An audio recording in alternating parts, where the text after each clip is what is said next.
오늘은 주의 이름을 부르는 자는 이라는 제목으로 우리가 함께 말씀을 생각해 보도록 하겠습니다. 우리나라에서 일본으로 선교사들이 많이 가고 있고, 일본은 아직도 선교의 불모지 같은 그런 땅이라고 우리가 인식을 하고 있습니다. 수만 가지 신들을 섬기는 나라이고, 또 별의별 신들도 많은 그곳에서 기독교가 정착을 하는 것은 굉장히 힘든 일이죠. 그래서 우리 총회에서도 일본 선교사들이 많이 있습니다.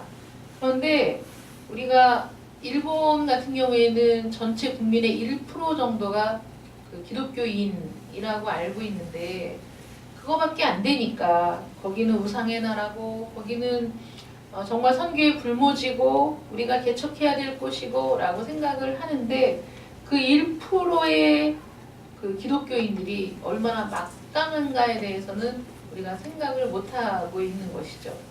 우리나라가 양적으로 막 팽창해가지고 선교의 그 강국이 되기 전까지는 미국과 영국에 이어서 세 번째로 선교사를 많이 파송하는 나라가 일본이었습니다. 그 적은 그 기독교인의 숫자를 가지고도 많은 선교사를 파송했을 뿐만 아니라 그 일본인 선교사들이 있는 곳에서 문제를 일으킨 적이 거의 없습니다. 일본인 선교사들은.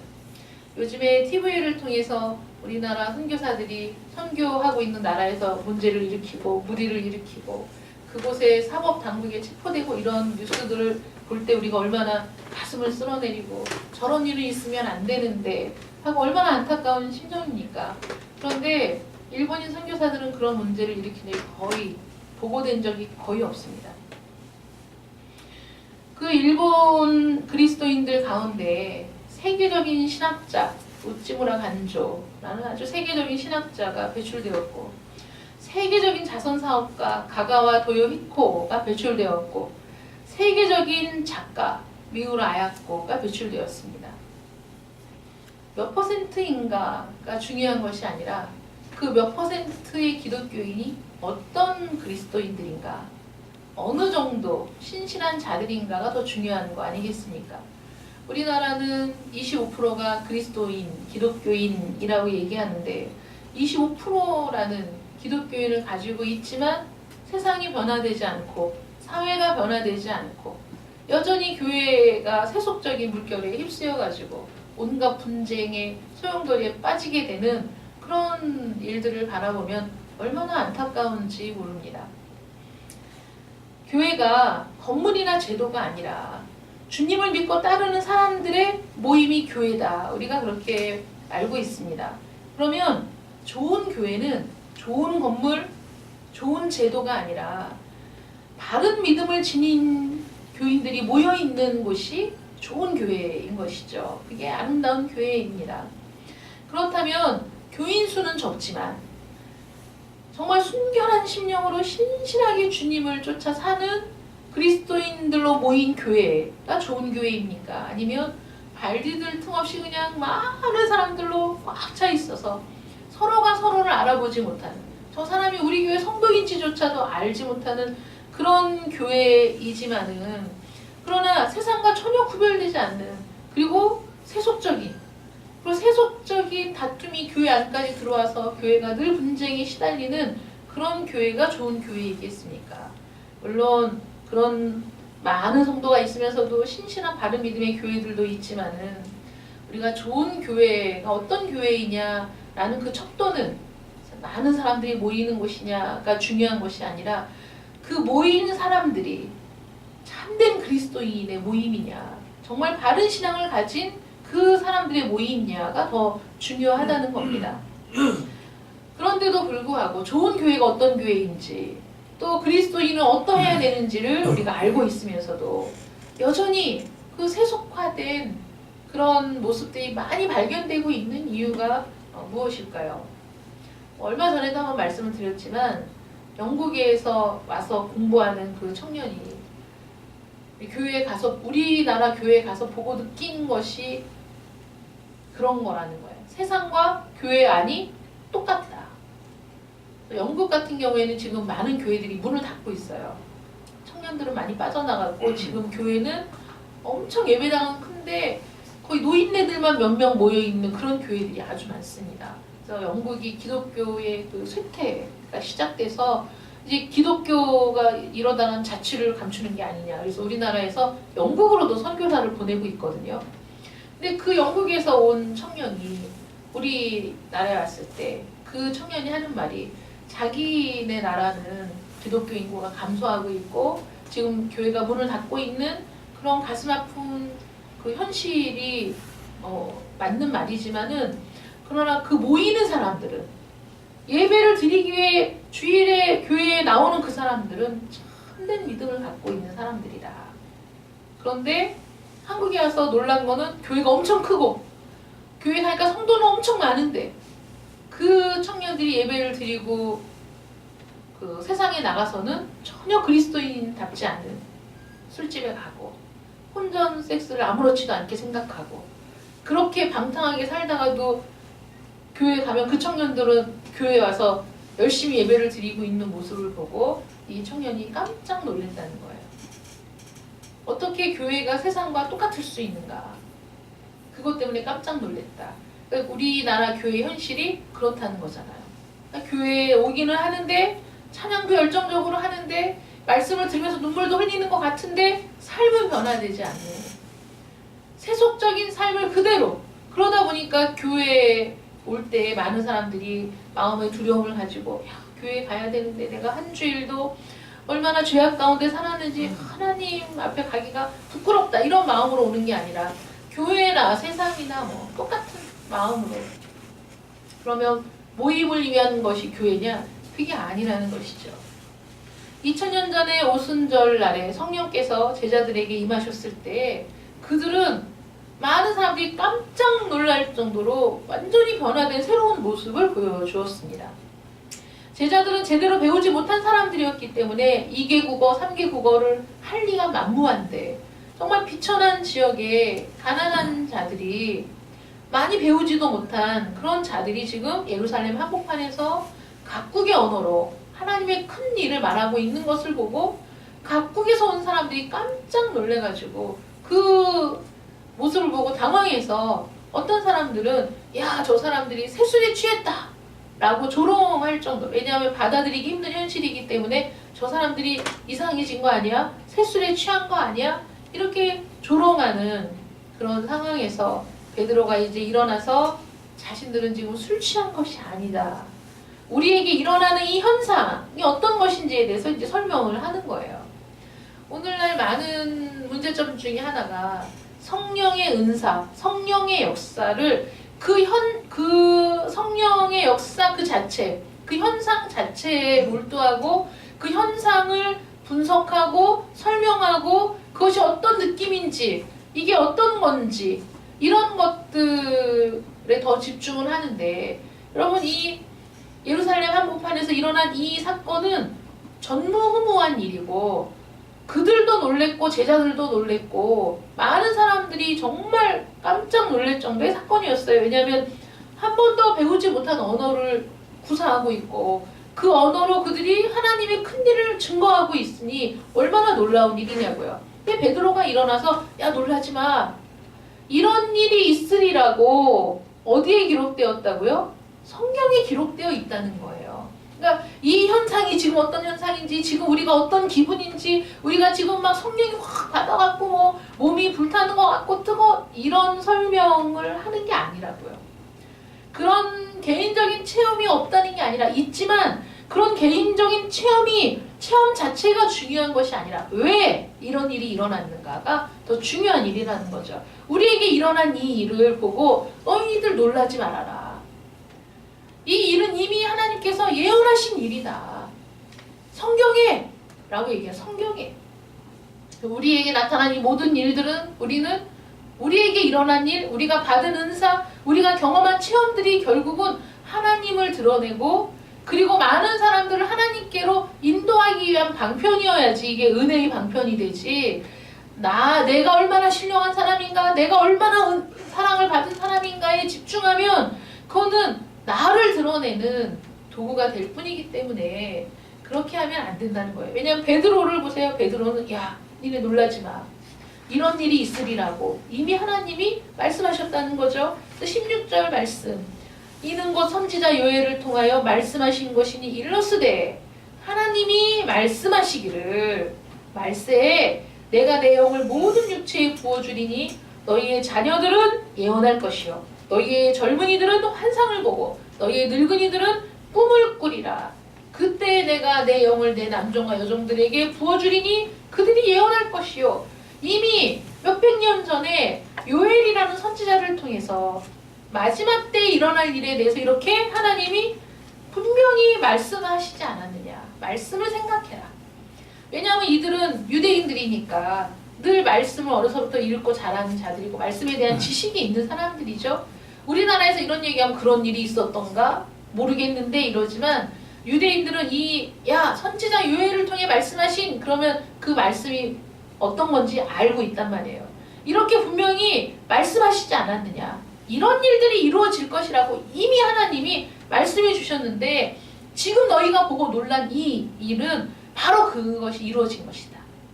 너희들이 지금 깜짝 놀라서 새술에 취했느니 어쩌느니 조롱하는데 아니야. 이 일은 하나님이 이미 말씀하신 것들이 지금 너희들이 보는 눈앞에서 일어난 것이다. 라고 얘기하고 있는 거예요. 성령 강림은 이미 예언된 하나님의 말씀을 따라 일어난 일이라는 거예요.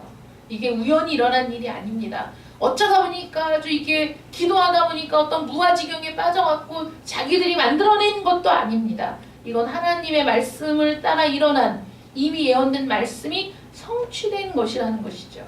세계 각지에서 모여든 사람들이 자신들이 태어난 곳에서 사용하던 언어로 하나님의 큰 일들을 듣게 되었는데 하나님의 큰 일이 뭐냐 이거예요. 하나님이 행하신 큰 일이 뭐냐면 약속하신 메시아가 이 땅에 오셨다는 거죠. 예수님이 이 땅에 오셨어요. 그들이 그렇게 기다리던 예수님이 메시아가 이 땅에 오셨다는 거예요. 너희는 부인하고 알지 못하고 그 예수를 십자가에 못 박아 죽였지만 그러나 그분이 누구냐? 바로 메시아다. 그 일들을 지금 각국의 언어로 지금 선포하고 있는 거예요. 예수님이 그리스도이시다. 예수 그리스도가 하나님이 약속하신 그 아들이시다 라고 얘기하는 것이죠. 그분이 너희가 너희 손으로 십자가에 못 박아 죽였지만 그러나 그 주님은 죽음의 권세를 깨트리고 부활하셨다. 그리고 그분이 승천하셨다는 것이죠. 예수님에 대한 모든 것들을 지금 선포하는 거예요. 그러므로 너희가 주의 이름을 부를 때 구원을 얻게 된다. 입을 열어 제자들이 증거할 가장 최종적인 목적지가 뭐겠어요? 이 모든 일들을 하나님이 이미 말씀하신 것들이 성취된 것이라는 걸 얘기하는 게 무엇을 위한 것입니까? 그러므로 너희가 주 예수 그리스도를 믿어야 한다는 것이죠. 너희에겐 주 예수 그리스도가 반드시 필요하다는 겁니다. 주님을 통하지 않고는 하나님 나라에 갈 수 없다는 것을 지금 선포하는 것이죠. 이게 복음입니다. 요엘서는 말세에 이런 일이 일어날 것이라고 요엘이 그 선지자가 얘기했는데 예수님께서 부활하시고 승천하신 이후부터 말세가 시작됐습니다. 여러분. 예수님이 오시기 전에는 메시아를 대망하는 신앙으로 사람들이 살았지만은 예수님이 오셔서 죽으시고 부활하시고 승천하신 이후에 모든 그리스도인들은 뭘 기다립니까? 마지막 날 주님이 다시 오실 날을 소망하고 살죠. 언제 주님이 오실지 알 수 없어요. 성경이 뭐라고 말씀하고 있습니까? 혹 밤이나 혹 낮이나 언제 주님이 오실지 안다고 했어요? 모른다고 했어요? 모르죠. 언젠지 모르잖아요. 오늘 밤일지 아니면 내일 아침일지 우리는 몰라요. 주님이 이 땅에 다시 오시는 그날이 이 세상의 종말이고 마지막 날이잖아요. 그 마지막 날이 언제인지 알지 못하고 사는 지금이 말세가 아니면 언제가 말세냐고요. 그러니까 예수님께서 승천하신 이후에 초대교회 성도들은 주님이 오늘 밤이라도 오실 것처럼 믿고 살았어요. 오늘이라도 주님이 오실 것을 간절한 마음으로 믿고 바라고 살았어요. 그래서 그들이 그 극심한 핍박을 견뎌낸 거예요. 이 육체적인 모든 극심한 핍박, 잡혀서 사자마비 되고 잡혀서 원형 경기장에서 뜯겨 죽이고 태워 죽이는 그런 비참한 현실 속에서 너무나 현실적인 고통이 크기 때문에 지하를 파고 들어가 지하 묘지에서 생활을 하면서도 그들이 믿음을 버리지 않고 그들이 그 가운데 신앙을 지키며 살 수 있었던 가장 큰 이유는 오늘이라도 주님이 오시기를 바라는 믿음으로 살았기 때문입니다. 주님이 오실 때 부끄럽지 않으리라는, 주님이 오실 때 내가 떳떳하게 주님께 나아가고자 하는 열망으로 그들이 그 모든 고통을 견뎌낸 거예요. 그들이 부활의 신앙, 그들이 다시 주님이 오실 것을 바라는 그 강력한 신앙 때문에 그 모든 핍박을 견뎌내고 그 가운데서도 믿음을 지켰기 때문에 지금 오늘날 모든 세계에 그리스도의 복음이 선포될 수 있었던 겁니다. 그들이 지켜낸 믿음은 바로 그 믿음이죠. 우리가 장차 주님이 이 땅에 오실 때 우리가 주님과 같이 영화로운 몸으로 부활할 것을 소망하는 그 강력한 믿음으로 모든 것들을 견뎌냈습니다. 그러므로 주님께서 승천하신 이후부터 모든 그리스도인은 말세임을 기억하고 자각하고 사는 사람들인 겁니다. 좋은 날이 있겠지. 좋은 날이 있겠지. 점점 좋아지겠지. 여러분, 세상은 점점 좋아지는 게 아닙니다. 많은 사람들이 핸드폰의 새로운 기능을 배우면서 야, 이런 신세계가 있었나. 정말 놀라운 세상이로군. 인터넷의 바다에 빠져서 허우적대면서 세상에 이런 세상도 있었구나. 우리가 늘 사람을 만나고 얘기하는 세상, 그런 평면적인 세상이 전부인 줄 알았더니 야, 이 안은 정말 넓고도 넓어. 인터넷을 한번 서핑하고 나면은 1시간, 2시간 지나가는 건 순식간에 일어나는 일이고 그 신세계에 빠져서 다른 것들을 돌아보지 않고 거기에서만 또 생활하는 분들이 있는데 그래서 좋은 세상입니까? 그래서 점점 좋아지고 있습니까? 아니라는 거예요. 결국은 마지막 종말을 향해 가고 있는 것이고 사람도 태어난 이후에 계속 종말을 향해 가고 있는 것이죠. 19절 말씀 보면 또 내가 위로 하늘에서는 기사를 아래로 땅에서는 징조를 베풀리니 곧 피와 불과 연기로다. 주의 크고 영화로운 날이 이르기 전에 해가 변하여 어두워지고 달이 변하여 피가 되리라.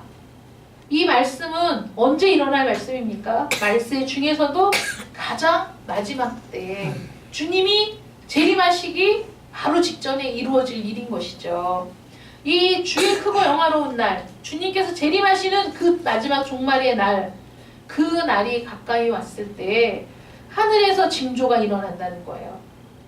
해와 달이 어두워지고 피로 변한다는 그 많은 종말 직전에 일어날 대환란을 의미합니다.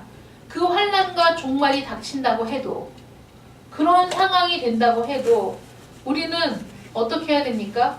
주의 이름을 불러야 돼요. 주의 이름을 부르는 자에게 하나님의 구원이 임하는 겁니다. 우리가 그것을 깨닫지 못하기 때문에 주님이 필요 없다고 생각하는 거예요.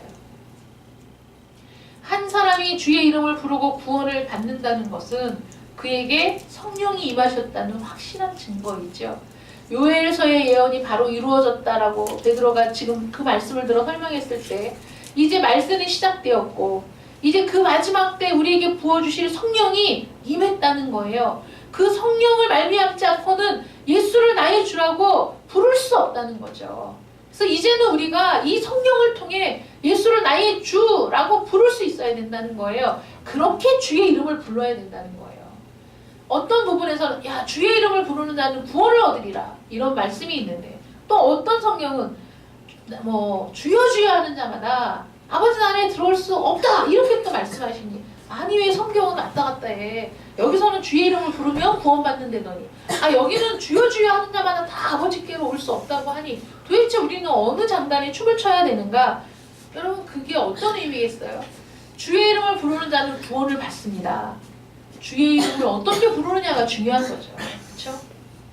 그냥 우리가 주여 주여 입으로 어떤 사람은 탄식 대신 주여를 붙이는 사람도 있잖아요. 범사의 주여, 주여, 아파도 주여, 뭐가 안 돼도 주여, 그런 주여가 아니고 내가 주의 이름을 부를 때 어떠한 마음으로, 어떠한 의지로 주의 이름을 부르느냐, 내가 주의 이름을 어떻게 부르느냐, 왜 부르느냐, 그게 더 중요하다는 거예요. 창세기 4장 26절에 보면 사람들은 에노스라는 사람의 시대가 되어서 비로소 하나님의 이름을 부르기 시작했어요. 그전에는 하나님의 이름을 부르지 않았습니다. 그런데 에노스 그 시대부터 하나님의 이름을 부르기 시작했는데, 이 에노스는 사람 이름이기도 했지만 에노스라는 뜻이 히브리어로 죽을 수밖에 없는 존재라는 뜻이에요. 그러니까 그 전에 사람들이 오래 살았어요. 에노스 시대에 와서 사람이 죽는 걸 처음 보게 됐어요. 아, 사람이 죽는구나. 죽음이 뭐지? 죽음 이후에는 어떻게 되는 걸까? 사람들이 혼란이 오기 시작했어요. 사람이 죽음이 무엇인가를 자각할 때 그때 하나님을 부르게 되는 거예요. 왜냐하면 우리가 죽음 앞에 무력한 존재라는 걸 깨닫게 되거든요. 아프간에서 전쟁이 일어나 사람이 죽었어. 아우, 끔찍해. 그러나 여러분, 그게 여러분들에게 실상이 아니잖아요. 여러분들이 죽음을 자각하는 거 아닙니다. 화면으로 보여줘도 강 건너 불구경이죠. 그런데 여러분들에게 가장 가까운 사람, 여러분들이 사랑하는 사람, 여러분들의 곁에 있었던 사람이 죽게 됐을 때 그 상실감이 얼마나 큰지, 고통이고 괴로움입니다. 그런 것들을 경험하게 됐을 때 죽음은 가까이 있어요. 죽음이 뭐지? 죽으면 어떻게 되는 거지? 나도 죽겠구나. 나도 죽을 수밖에 없는 존재로구나. 그걸 깨닫게 됐을 때 사람이 자기 인생에 대해서 생각하게 되는 거예요. 그렇게 어리석은 존재죠? 아니, 사람이 죽는다는 걸 누가 몰라. 다 나이가 들면 죽고 수명이 닿으면 죽는 거지. 그렇게 아는 거하고 내가 죽음을 느끼는 거하고는 다른 겁니다. 아, 내가 죽는 존재구나. 죽을 수밖에 없는 존재구나. 우리도 가족이 여행 갔다 오다가 일가족이 그냥 0.1초만 비켰으면 다 그냥 그 몰사할 수밖에 없는 그런 그 경험을 했잖아요. 순식간에 일어난 일이라. 저는 어떤 분이 그러더라고요. 자기네가 차 사고가 났는데 자기가 하나님을 부르면서 구원해달라고 기도했다고 해서 제가 속으로 거짓말하지 말라고. 내가 죽을 뻔한 상황이 되니까 그 순간이 너무 짧기 때문에 비명도 안 나오고, 그러니까 이 드라마 영화 보면은 막 사고 날 때 으아 뭐 이런 화면이 보이잖아요. 소리가 안 난다니까요. 순식간입니다. 그냥 눈 한번 감았다 뜨면 끝이에요. 그 시간이 너무 빨라서 아무 생각도 안 나요. 그러니까 누구는 영화나 드라마 보면 사람이 죽을 때 옛날 회상씬이 막 나오면서 과거의 회상을 하면서 눈물을 주르르 흘리고 죽죠. 죽음이 그렇게 슬로우 모션으로 오지 않더라고요. 정말 악소리도 지를 새가 없이 그냥 죽는 거더라고요. 그러니까 0.0001초 사이로 죽음이 비껴가는 거죠. 그러니까 우리의 기억이 다 조각조각 기억이 나가지고 그 나중에 맞춰보는데 그게 인식이 안 되는 거예요. 눈으로 봤지만.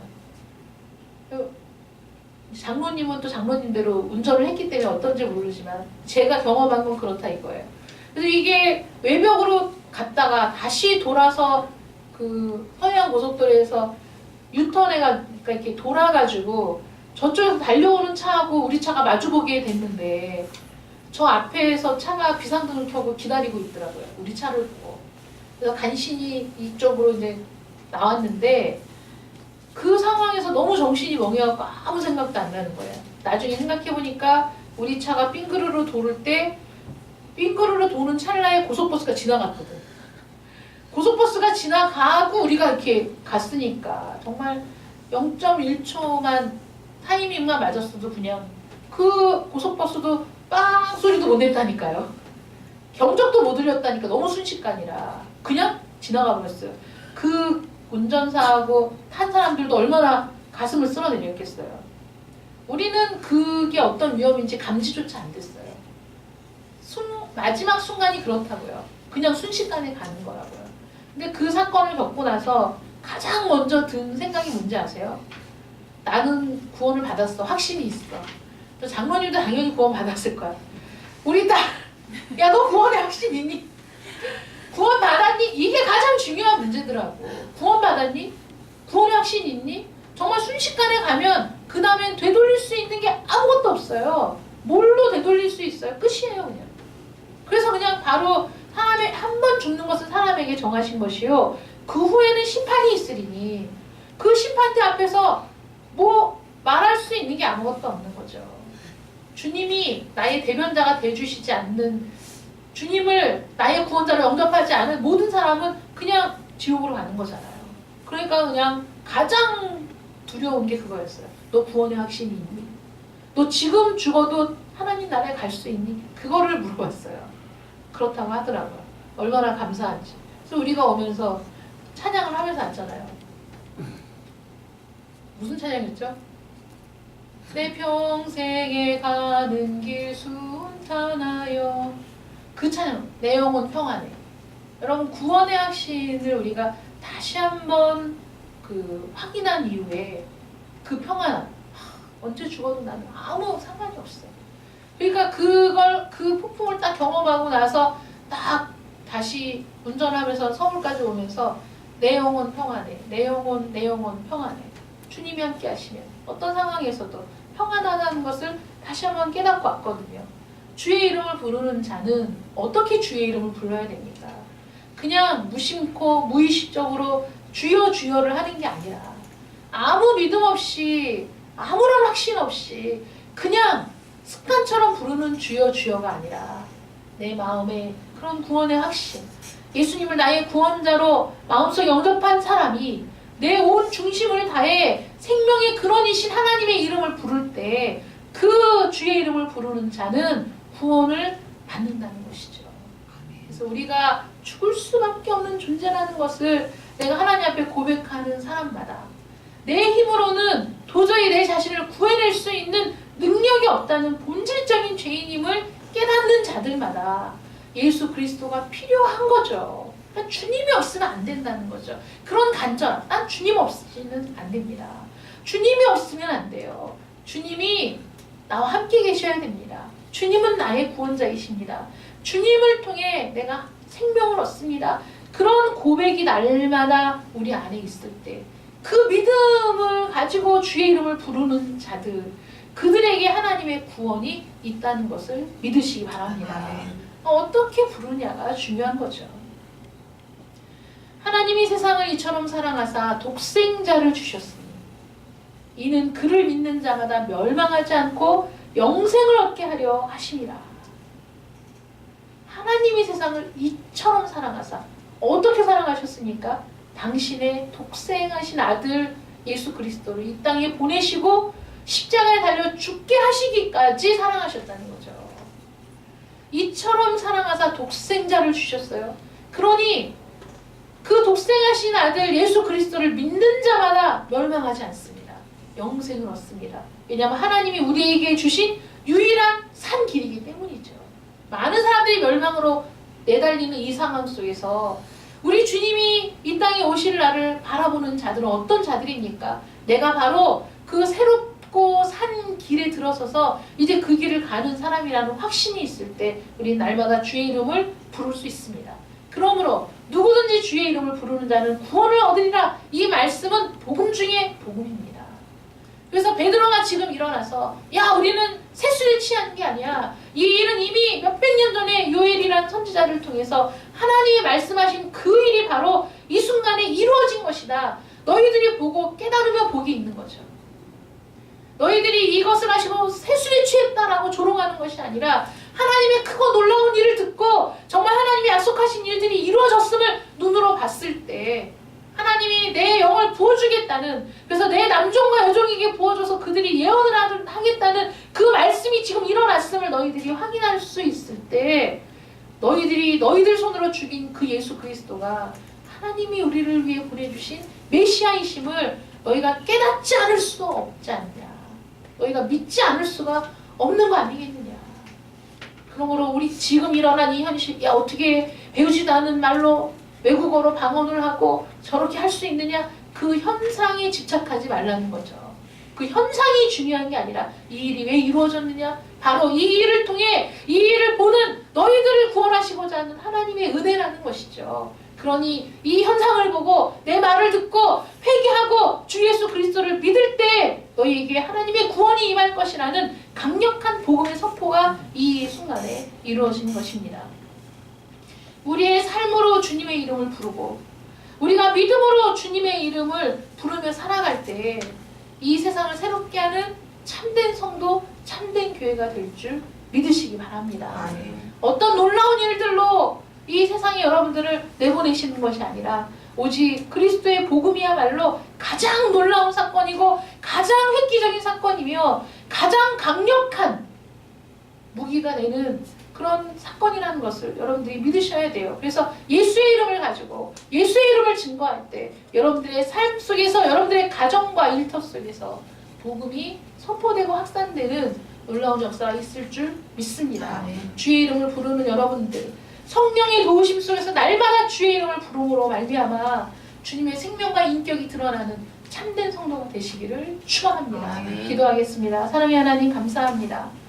우리가 죽음을 인식한 이후에야 우리의 힘으로는 죽음을 벗어날 수 없는 무력한 존재임을 깨닫고 나서야 우리에게도 필연적으로 종말이 올 것이라는 그런 두려움을 알고 나서야 우리에게 가장 필요한 분이 우리 주 예수 그리스도이시며 하나님의 구원임을 고백하게 됩니다.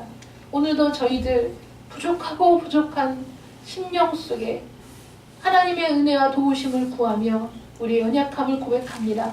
하나님, 날마다 주의 이름을 부를 때 믿음으로 부르게 하시고 간절한 소망으로 부르게 하시며 또 우리에게 구원자를 주신 하나님의 은혜에 감사하여 우리의 삶이 온전한 변화를 이루기를 바라는 마음으로 주의 이름을 부르고 기도하게 하여 주시옵소서.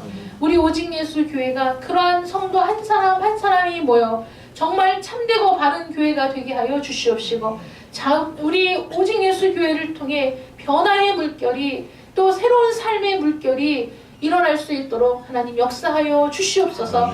1년 2년이 지나도 변화가 없는 무기력한 그리스도인이 아니라 하나님의 성령으로 말미암아 주의 이름을 부르며 모이기에 힘쓰며 우리의 삶이 믿음의 삶으로 변화되어 많은 이들에게 참된 빛과 참된 소망을 전달해주는 그리스도인들이 되게 하여 주시옵소서. 우리들을 통해 가정이 변화되게 하여 주시고 자녀들이 변화되게 하여 주시옵시며 우리가 모여있는 모든 지역마다 참된 변화가 일어날 수 있도록 우리 교회가 세속화되는 것을 막으며 우리 심령이 세속화되는 것을 거절하며 하나님의 뜻을 따르는 우리 성도들 교회가 되게 하여 주시옵소서. 예수님의 이름으로 기도드립니다. 아멘.